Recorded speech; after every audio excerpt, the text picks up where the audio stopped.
Magazine, and I'm here with lead singer of Gemini Syndrome, Arron.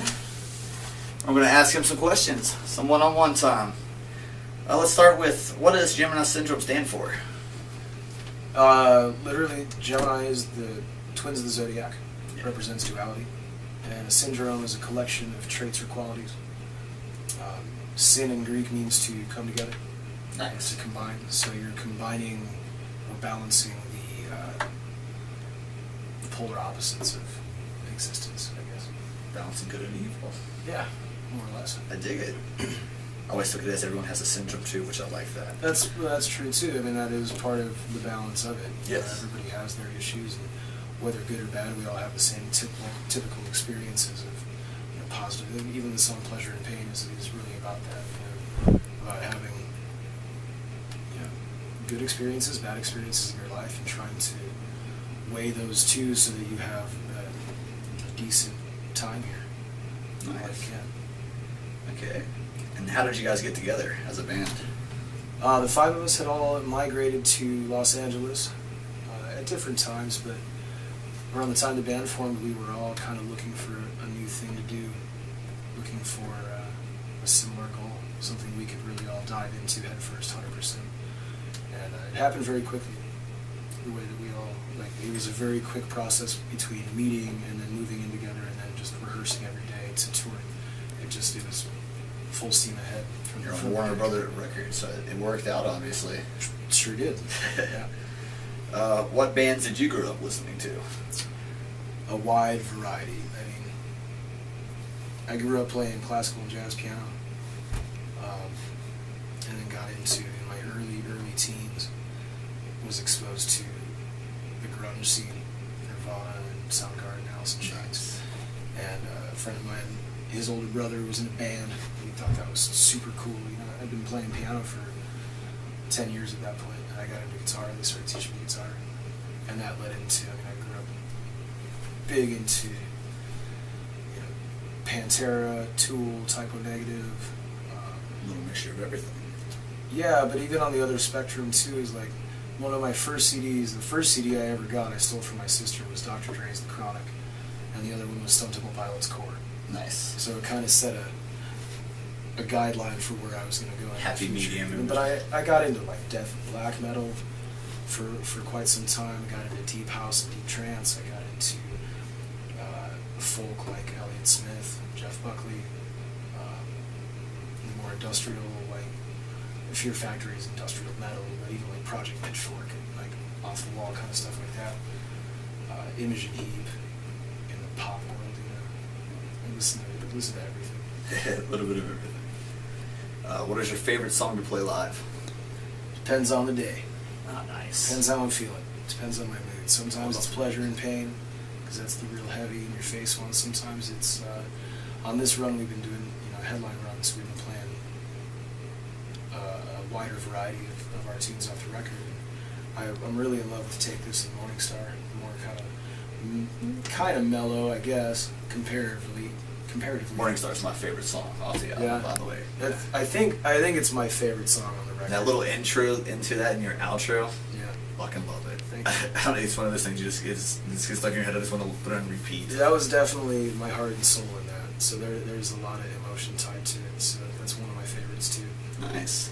Again, depends on the day. If you could be a part of any tour, which one would it be? I get to pick everybody? Yeah. Any tour, any big one. Oh, man. Which comes down to the question under that, if you want to just kill two birds with one stone. Sure. If you could play for anyone, dead or alive, as an open up for them, who would that be and why? Dead, I would say Typo Negative. Fuck yes. Yeah, I was a huge Typo fan. That was a horrible loss when he died. Pantera would be another one for the dead. Peter Steele and Dimebag Darrell were two huge influences on me. The Deftones would be great. Seven Dust would be great. Carnival would be awesome. Catatonic would be awesome. It's cliche to say Tool, but I'd love to see Tool. I've only seen A Perfect Circle. I would love to see Tool. I've seen Tool quite a few times, and they're phenomenal. There's so many great bands out there, man. To name those few, at least, any big tour like Mayhem, Rocks, like the Yeah, all Uproar? those. It would always depend on. I mean, I would love to be on any of those. It would depend honestly on who was on the bill. Yeah. That's a big one right there. Who is on the bill? Who's on it? Because depending on the year, the lineups change and whatnot. It would be an honor to be on any of those festivals. We got the luxury of playing Rock on the Range this year, and a bunch of the other big festivals. We Welcome to Rockville and Fort Rock, 98 Rock Fest, and a handful of others too. So we were alongside, Stone Sour and Device. We got to play with Smashing Pumpkins and Soundgarden. I mean, Alice in Chains. I got to play with all those cats this year. It was a huge thing for me, man. Those are the guys I grew up listening to. Yeah. Being from Chicago, Smashing Pumpkins was Siamese Dream was one of the first records I learned on guitar, and so that was really great. Nice. There's so many bands, man. There's so many great bands. We kind of discussed this before the interview, but when your CD came out, I noticed a lot of people online, like a lot of big bands, are giving you props, like, hey, check out this band. Can you name a few of your closest friends? I mean, Five Finger Death Punch has been great to us.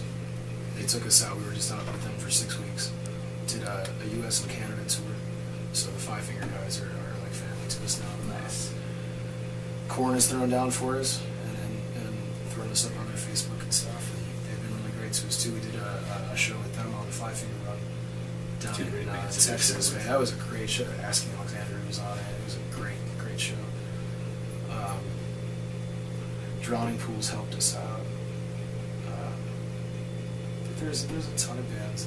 We came up, in LA with the Butcher Babies, All Hell the Yeti, September Morning. There's a bunch of bands. It just becomes a family as you start going out. I mean, we keep seeing, One Eyed Doll. We toured with them, and so we see them on tours with other people that we toured with before, and we meet other guys. Non-Point was really good to us. We keep running across them. 10 years has been really great to us. Cool. So a little bit of everybody. Yeah. We seen in an interview that you were a big Walking Dead fan. Who's your favorite character from The Walking Dead? I didn't say that. Oh. Somebody else did. I do like The Walking Dead, but I haven't really followed it. That's some of the other guys, Brian and Mike, are really into that show. So I couldn't really answer it. I'd say that I forget his name, but the guy from Boondock Saints is just kind of like Daryl. Yeah. He's Reedus. I've probably seen a half season of Walking Dead, honestly. Oh wow. But I don't get a chance to watch a lot of TV. Man. True. I don't have Always on access the road. to it, so. Is there a country or state that you haven't played in yet that you really want to? I have not played in Maine. I have not played in Alaska, and I have not played in Hawaii. I'm pretty sure over my career I've played in every other state in the United States. Nice. So out of those Maybe three, go rock Stephen King in Maine. Go chill with them. That'd be cool. yeah, I'd go to any of those places. Maine always kind of intrigued me just because it's the furthest. I guess all three of those are the furthest tips. I've never been to any of those places outside of music either. So I think playing Hawaii or Alaska would be really great though, because I know those markets don't get a lot of bands because it's so expensive. And Alaska to is get packed there. with people you don't really think, but I mean. Yeah, but it is. But huge. it's hard to get your gear up there. It's hard to Yeah. get the band up there. It's cold as balls. It's cold as balls. It's expensive, so it's hard for bands to make it out that way. But I think that would be something that we would definitely be interested in. It's an interesting answer. Usually when I get it's like, oh, Europe or something big. I like Maine and Alaska. Yeah, that's a good answer. I have some friends that have gone up to Alaska just on vacations, and they say it's one of the most beautiful places they've ever seen. So I'm excited to go there, hopefully someday. This one came in from a fan, actually. The cameraman. If you could cover any old song, what would you cover and why? We're doing a couple covers on this tour. Oh, nice. I'm not going to say what they are. So we'll be surprised when we see You got to come see a show. But we have one live electric, like for the full band that we're doing, and we're doing some acoustic runs with radio stations that we're doing. Man, to pick one tune ever, I don't even know. That's a hard one. I mean, this is just from my perspective. I would love to cover like something like "Love You to Death" by Type O Negative. I think that'd be super cool. Nice. But I'm sure everybody in a band has different opinions. There's a bunch of different stuff too that we've looked at from different genres, even from like the '80s and the Depeche Mode kind of era. That would be really cool. Yeah, that's a really hard question to pick just one. Good question, John. You stumped him. Yeah, you did. You stumped me. Bravissimo. How did you come up with the symbols for your songs? It was based on the content of what each song was about. We tried to find symbolism. I mean, even the Gemini syndrome logo itself is Gemini. It's the 2 and an S for syndrome, and a DNA strand or infinity symbol, tying those in. So we tried to find something that was, I guess, simple enough to be received mentally, but that also expressed what that song is about. So for Left of Me, you've got, mirror images kind of parting from each other, and that was a huge part. That's what that song is about. It's about a family kind of getting separated. So each tune was just trying to find what the content was, what we meant to say in the lyric content and the emotion of the song, and then trying to find a symbol that matched that in some way. I like their thought behind it. Just thought this looks cool here. Yeah, it wasn't like we put it in a hat and drew it out, but... When you're on tour, what do you do to kill the time between shows while you're on the road? It's not really an issue. There's not a lot of time. It's a lot of work. I mean, we get done at a show, we pack up, we hang out at merch, we talk to people, and we get in a vehicle and go. It's a work. And get to the next place, and then try to catch some sleep, and then wake up, load in, and do all again. I mean, if anything, we like to work out if we can. If we have days off, we'll go catch a movie together. Nice. Try to have a nice meal every once in a while. That's important. Stuff, not all fast food. Yeah, truck stop food and gas. Shit will kill you. And stuff. As a band, what is your overall goal? World domination. What other goals should it? I mean, I say that all the time. Really, we want to reach as many people as we can. We want to make this as long of a career as we possibly can. So it's always nice to do what you love, Yeah, and the fact that every town we go to, we meet people that are just so diehard about this band and the message behind it. There's a lady in there tonight that she came up and met me. I was at the merch table hanging out, and she was shaking to meet me, and that really kind of took me aback. We've impacted her so much that she was just shaking. Cameraman had a little in the car before he came. I'm a person, man. I'm alive like you and everybody else. But that is so re-encouraging to me to see that I guess we're doing something right. Yeah. The music matters to people. You help people get through shit. And I get emails like that. I get emails on Facebook or Twitter or whatever, just saying this song really helped me get through this, and this helped me get through that. And it's always weird when people there's you like that. There's nothing more re-encouraging than that, man, because it's my therapy to write this stuff. Yeah. I go through the shit that I go through. If I can say that, we can edit it out. Oh, yeah. I go through what I go through, and I write about it. And if that impacts somebody in a way that it helps them out, I mean, what more could I ask for? But I would like to see that grow and could just continue, because it's very redeeming for me to know that what I put out there affected somebody so positively. Nice. And last but not least, parting words. Is there anything you would like your fans or our readers to know? We love you. We love the support. Keep spreading it. Let everybody know that you can.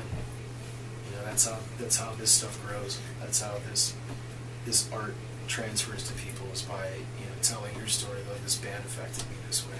We've had so much support. The fans that we have are absolutely diehard, and I see that every town we go to. We go home and we have people that have been with us since the very, very beginning grassroots era of this band, and they continue to stick by us. And all throughout the country, people have become friends and family with us. I can I can say thank you and just keep it going, man. Keep telling people, keep letting people know what we're doing. If you guys do not know who Gemini Syndrome is, YouTube, Basement, Pleasure and Pain, actually anything, just type it in. Shit there. Check them out. Go see them live. Thanks, Arron, for the time. It's my pleasure, brother. Thank you. Yes. Stay tuned.